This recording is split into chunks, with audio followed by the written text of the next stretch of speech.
Mari kita belajar ilmu pengetahuan alam dan sosial. Kelas 4, bab 7, bagaimana mendapatkan semua keperluan kita. Materi ini sudah kurikulum merdeka ya. Topik C, kegiatan jual beli sebagai salah satu pemenuhan kebutuhan. Sebelum kita memulai pelajaran, mari kita menjawab pertanyaan esensial berikut ini. 1. Apa alasan terjadinya jual beli? 2. Di mana saja peristiwa jual beli dapat terjadi? 3. Apa semua kebutuhan langsung kita dapatkan?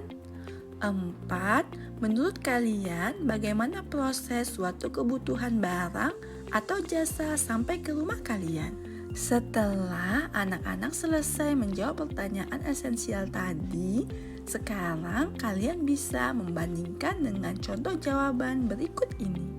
1. Apa alasan terjadinya jual beli?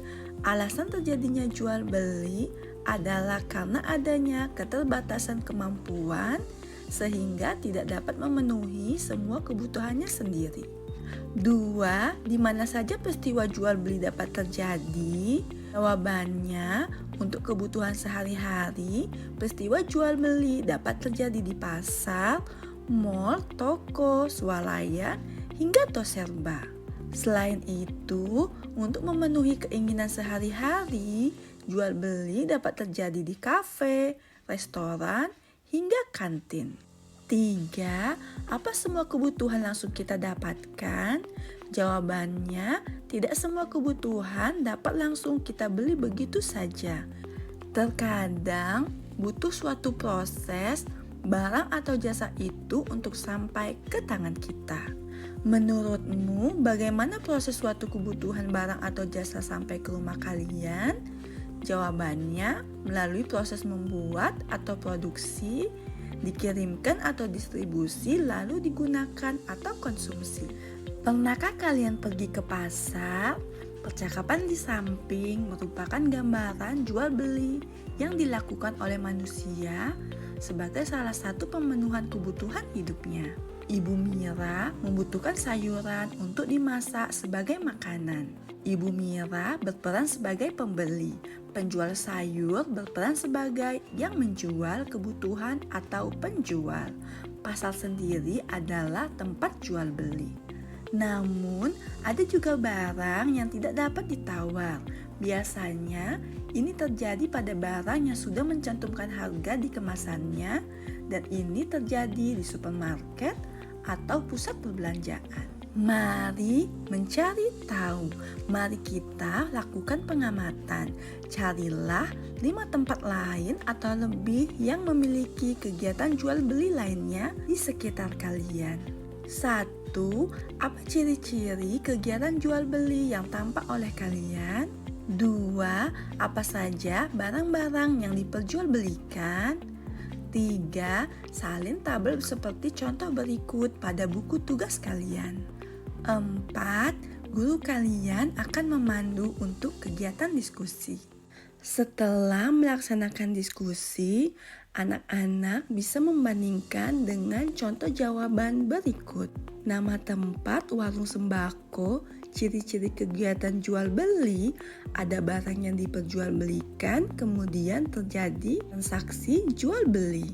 Yang diperjualbelikan beras, jagung, kedelai, gula, minyak goreng, bawang merah, daging sapi, daging ayam, telur ayam, dan sebagainya. Selanjutnya, nama tempat toko pakaian. Ciri-ciri kegiatan jual beli, adanya proses permintaan dan tawar-menawar sebelum transaksi jual beli. Yang diperjualbelikan baju, celana, rok, dan jilbab. Tahukah kalian tidak semua kebutuhan dapat langsung kita beli begitu saja? Terkadang butuh suatu proses sampai barang atau jasa itu ke tangan kita. Proses membuat disebut produksi, proses dikirimkan disebut distribusi, lalu proses digunakan disebut konsumsi. Berikut skema alur kegiatan ekonomi. Anak-anak bisa mengamati gambar di bawah ini ya. 1. Kegiatan produksi. Kegiatan produksi adalah kegiatan membuat barang.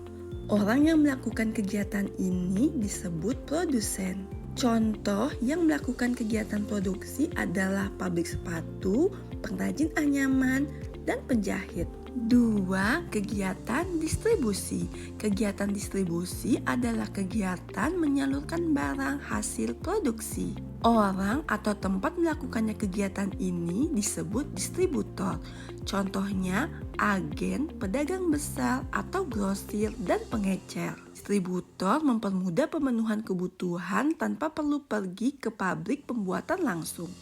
3. Kegiatan konsumsi. Kegiatan konsumsi adalah kegiatan pemakaian barang hasil produksi. Orang yang melakukan kegiatan konsumsi ini disebut konsumen. Mari refleksikan. 1. Menurut kalian apa syarat terjadinya jual beli? 2. Menurut kalian bagaimana caranya untuk memenuhi kebutuhan yang tidak tersedia dari lingkungan sekitar kita?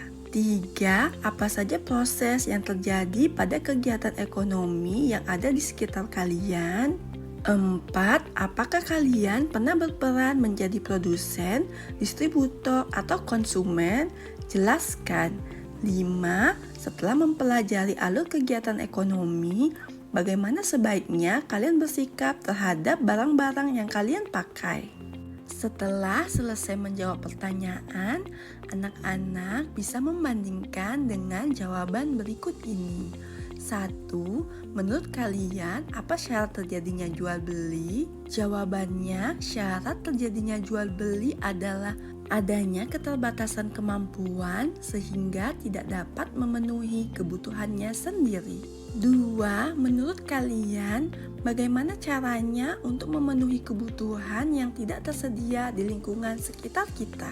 Jawabannya, dengan mencari dari tempat lain, membeli dari warung atau tempat jual beli lainnya, dan bisa membeli di marketplace atau toko daring. 3. Apa saja proses yang terjadi pada kegiatan ekonomi yang ada di sekitar kalian? Jawabannya, kegiatan produksi, distribusi, dan konsumsi. 4. Apakah kalian pernah berperan menjadi produsen, distributor, atau konsumen? Jelaskan. Jawaban ini dapat bervariasi tergantung dengan pengalaman pribadi masing-masing. Namun pastinya kita semua pernah menjadi konsumen.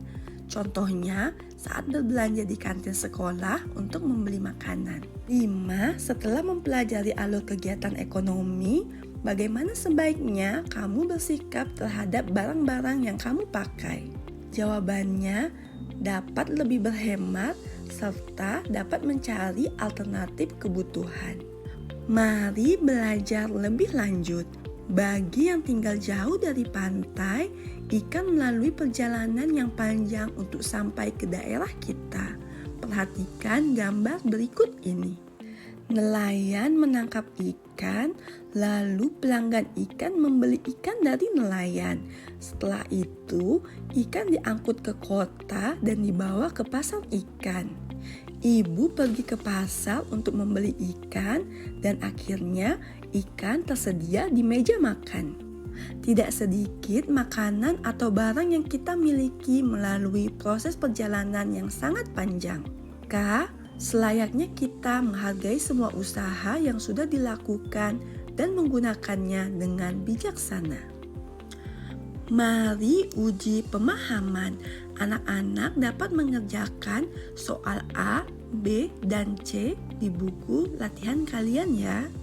Setelah selesai menjawab soal, anak-anak dapat membandingkan dengan jawaban berikut. 10 buah benda atau barang yang dibutuhkan. 1. Seragam. 2. Sepatu sekolah. 3. Tas sekolah. 4. Ballpoint.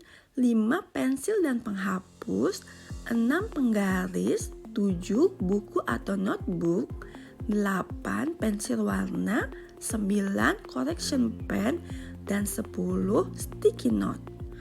Apakah sebuah keinginan dapat menjadi sebuah kebutuhan? Mengapa? Jawabannya tidak, karena keinginan biasanya bersifat kepuasan semata dan cenderung menyesuaikan terhadap selera individu. B.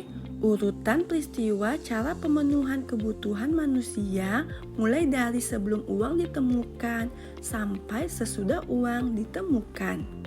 Jawabannya, pertama sistem barter, kedua barang berharga sebagai alat tukar, ketiga uang logam, keempat uang kertas, kelima uang giral, keenam uang digital ATM, uang elektronik. C. Pilihlah satu barang yang ada di sekitar kalian. Gambarkan alur perjalanan barang tersebut mulai dari pengolahan sampai ke penggunaan. Beri keterangan siapa yang terlibat dalam proses perjalanan tersebut. Jelaskan perannya dalam proses tersebut. Anak-anak bisa melihat alur perjalanan sarden kaleng pada gambar di samping. Pelaku yang terlibat dalam alur perjalanan sarden kaleng, pertama produsen, yaitu pabrik yang memproduksi sarden kaleng. 2. Distributor atau yang menyalurkan sarden kaleng dari produsen kepada konsumen. 3. Konsumen, yaitu orang yang membeli sarden kaleng yang telah diproduksi oleh produsen.